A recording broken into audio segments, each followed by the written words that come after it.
Assalamualaikum warahmatullahi wabarakatuh. Teman-teman sekalian, dalam video presentasi kali ini, materi yang akan kita bahas adalah masa dewasa dini, penyesuaian pekerjaan dan keluarga, yang disampaikan oleh Alivia Dwi Intanadia untuk memenuhi tugas mata kuliah Psikologi Perkembangan yang diampu oleh Bapak Syaikh Rozi, MPDI. Pengertian masa dewasa dini. Dewasa awal adalah masa peralihan dari masa remaja menuju masa dewasa. Peralihan dari ketergantungan ke masa mandiri, baik dari ekonomi, kebebasan menentukan diri, dan pandangan masa depan lebih realistis. Secara hukum, dewasa awal sejak seseorang menginjak usia 21 tahun meskipun belum menikah, atau sejak seseorang menikah meskipun belum berusia 21 tahun. Sedangkan dari lingkup pendidikan, yaitu masa dicapainya kemasakan kognitif, afektif, dan psikomotor sebagai hasil ajar latih yang ditunjang kesiapan. Penyesuaian pekerjaan dan keluarga. Menentukan pilihan pekerjaan. Memilih suatu bidang pekerjaan yang cocok dengan bakat, minat, faktor psikologis itu menjadi pokok pertama dalam penyesuaian pekerjaan. Karena banyak kasus dalam memilih bidang pekerjaan yang tidak cocok dengan bakat dan minatnya, itu akan menimbulkan ketidakpuasan terhadap hasil karyanya, akan tidak merasa mencintai tugasnya, dan akhirnya prestasi dalam kerjanya akan menurun. Oleh karena itu, di masa dewasa awal ini, orang dewasa seharusnya telah menentukan pilihannya jauh-jauh hari sebelum mereka bekerja, agar di jauh-jauh hari pula mereka bisa mempersiapkan diri dan melatih dirinya sesuai prasyarat yang diperlakukan dalam pekerjaan yang mereka anggap cocok dengan bakat dan minatnya. Sikap mental terhadap pekerjaan. Hafikrus dalam studinya tentang sikap pekerja terhadap pekerjaannya menyimpulkan bahwa mereka dapat dikelompokkan menjadi dua kategori umum, yaitu sikap kerja yang menopang masyarakat dan sikap kerja yang melibatkan ego. 1. Sikap kerja yang menopang masyarakat. Pekerja yang bersikap menopang masyarakat dalam dirinya kurang atau tidak berminat akan kerjanya dan hanya memperoleh sedikit kepuasan kerja. Tipe pekerja semacam ini, orang yang mementingkan besarnya gaji yang diterima. Orang semacam ini seringkali memandang pekerjaannya sebagai beban yang berat dan tidak menyenangkan, dan memandang hari depan hanya agar cepat menjalani masa pensiun. 2. Sikap kerja yang melibatkan ego. Para pekerja dalam bekerja melibatkan ego biasanya memperoleh kepuasan pribadi yang lebih besar. Bagi beberapa orang, bekerja merupakan dasar harga diri dan kebanggaan. Bagi sejumlah orang lainnya, bekerja dianggap sebagai prestasi yang diperoleh, tempat untuk melakukan partisipasi sosial, atau sebagai sumber kesenangan intrinsik, atau merupakan ekspresi dari pribadi yang kreatif dan juga merupakan cara memanfaatkan waktu dengan cara yang menyenangkan. Penyesuaian terhadap lingkungan kerja. 1. Penyesuaian diri wanita. Ada beberapa faktor penting dalam penyesuaian wanita terhadap pekerjaannya. Pertama, bila wanita tidak mampu lagi untuk memperoleh pekerjaan yang cocok dan sesuai dengan tingkat kemampuan, pendidikan, dan latihan yang pernah diperoleh serta impian dirinya, maka mereka akan mengalami frustasi. Yang kedua, apabila wanita merasa bahwa mereka melakukan pekerjaan yang tidak berkembang atau pasif, khususnya bila mereka mendekati usia madya, mereka sering melampiaskan kekesalannya kepada bawahannya. Yang ketiga, apabila wanita telah membentuk aspirasi kerja yang sesuai, mereka cenderung menjadi frustasi bila mereka menemukan bahwa kemampuan dan penelitian mereka membenarkan aspirasi yang lebih tinggi. Keempat, apabila peran kepemimpinan wanita ditolak, khususnya di tempat kerja, sekolah, kantor, Mereka tidak hanya frustasi tetapi juga akan marah bila peran tersebut diambil oleh pria. 2. Penyesuaian diri pria. Ada beberapa kondisi yang mempengaruhi penyesuaian pria terhadap pekerjaannya.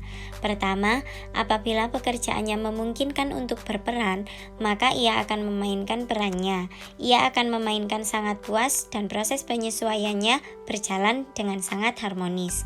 Kedua, kepuasan dapat diperoleh apabila pria merasa bahwa pekerjaannya menuntut banyak kemampuan yang dimiliki dari hasil pendidikannya. Ketiga, proses penyesuaian dengan pekerjaan dipengaruhi oleh cara pria menyesuaikan dirinya dengan wewenang. Keempat, penyesuaian terhadap pekerjaan yang dipengaruhi oleh meningkat tidaknya gaji yang diterima. Membina keluarga pada masa dewasa dini. Penyesuaian diri dalam perkawinan. 1. Penyesuaian dengan pasangan. Masalah penyesuaian yang paling pokok pertama kali dihadapi oleh keluarga baru adalah penyesuaian terhadap pasangannya. Hampir sama pentingnya seperti kemampuan dan kemauan untuk menunjukkan afeksi adalah kemampuan dan kemauan untuk berkomunikasi. Melalui masa anak-anak dan masa remaja, mereka dapat berkomunikasi dengan teman sebayanya adalah lebih populer dibandingkan dengan mereka yang cenderung untuk membatasi diri. Orang dewasa yang telah belajar berkomunikasi dengan orang lain dan yang mau berbuat demikian dapat menghindari banyak kesalahpahaman yang merumitkan penyesuaian perkawinan. 2. Penyesuaian keuangan. Masalah penyesuaian kedua dalam hidup perkawinan adalah keuangan. Uang dan kurangnya uang mempunyai pengaruh yang kuat terhadap penyesuaian diri orang dewasa dengan perkawinan. Banyak suami juga merasa sulit untuk menyesuaikan diri dengan keuangan, khususnya kalau istri bekerja setelah mereka menikah dan kemudian karena berhenti dengan lahirnya anak pertama. Bukan hanya bahwa pendapatan mereka berkurang, tetapi juga pendapatan suami harus menutupi semua bidang pengeluaran. 3. Penyesuaian masa keorangtuaan.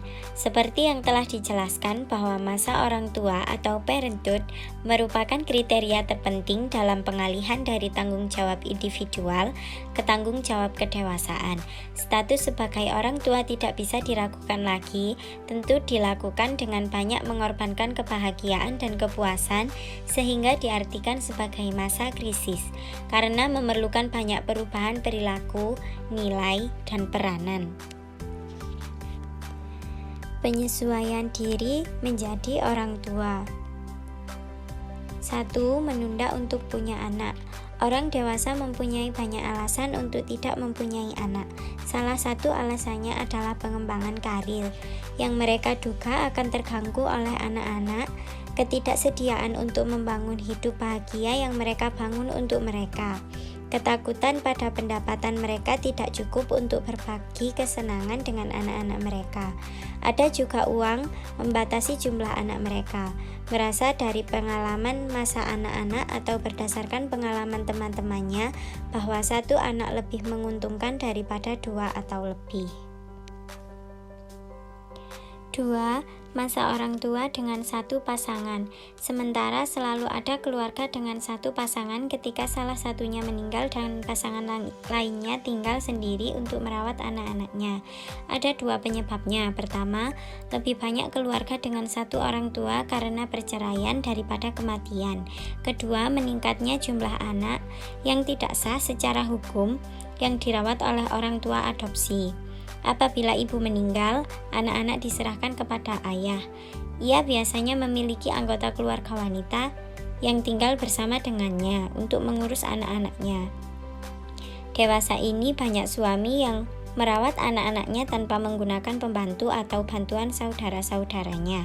Bukti menunjukkan bahwa beberapa ayah sebagai kelompok bisa dengan baik berperan sebagai ibu, meskipun ternyata setiap anak memerlukan dan seharusnya mempunyai kedua orang tua. 3. Ketiga, keragaman penyesuaian diri terhadap masa orang tua. Beberapa faktor penting yang mempengaruhi penyesuaian diri terhadap masa orang tua antara lain: sikap terhadap kehamilan. Sikap wanita terhadap masa orang tua diwarnai oleh kondisi fisik dan emosionalnya selama mengandung. Dalam kebanyakan kasus, jika sikapnya tidak menyenangkan terhadap kemungkinannya akan tampak setelah bayinya lahir. 2. Sikap terhadap masa orang tua. Orang dewasa akan menyesuaikan diri lebih baik dengan masa orang tua jikalau ia menginginkan anak karena ia merasa bahwa bayi itu merupakan unsur esensial terhadap perkawinan yang bahagia, lebih dari karena keluarga atau tekanan sosial. Ketiga, usia orang tua. Orang tua muda cenderung untuk kurang bertanggung jawab terhadap masa orang tua dan tidak mengizinkan orang lain untuk mencampuri masalah kesenangan dan sikapnya terhadap objek lain di luar keluarga. Keempat, jenis kelamin anak. Sikap orang tua dewasa terhadap masa orang tua jauh lebih menyenangkan jikalau mereka mempunyai anak atau anak-anak dengan jenis kelamin yang mereka kehendaki. Sikap mental terhadap perkawinan. Keberhasilan pernikahan bergantung pada kepuasan yang diperoleh seluruh keluarga atas usaha mereka, bukan kepuasan yang diperoleh satu atau dua anggota keluarga saja. Hambatan dan tantangan dalam masa berkeluarga. Beberapa faktor yang menjadi hambatan dan tantangan dalam masa berkeluarga adalah: 1. Alasan untuk membujang. 2. Efek hidup tanpa menikah. 3. Keberhasilan penyesuaian diri dengan masa dewasa. Jadi, kesimpulan dari materi yang saya sampaikan adalah, di antara sekian banyak tugas perkembangan orang dewasa dini, tugas-tugas yang berkaitan dengan pekerjaan dan hidup keluarga merupakan tugas yang sangat banyak, sangat penting, dan sangat sulit diatasi. Bahkan sekalipun orang dewasa telah mempunyai pengalaman kerja, telah kawin, dan telah menjadi orang tua, mereka masih tetap harus melakukan penyesuaian diri dengan peran-peran tersebut. Masalah yang paling penting adalah kenyataan bahwa keberhasilan atau kegagalan melakukan penyesuaian diri akan mempengaruhi berbagai aspek kehidupan yang erat hubungannya dilihat dari sudut pandang orang lain. Konsep diri sebagai individu, kebahagiaan, dan juga pengaruh pada setiap anggota keluarganya. Karena alasan tersebut, aspek-aspek dianggap sebagai proses penting dalam penyesuaian diri terhadap masa dewasa. Dengan harapan, apa yang saya sampaikan dapat dipahami dengan baik dan teman-teman dapat mengaplikasikan pembelajaran dewasa dini dalam kehidupan sehari-hari. Saya juga menyampaikan terima kasih kepada teman-teman yang menonton video saya. Wassalamualaikum warahmatullahi wabarakatuh.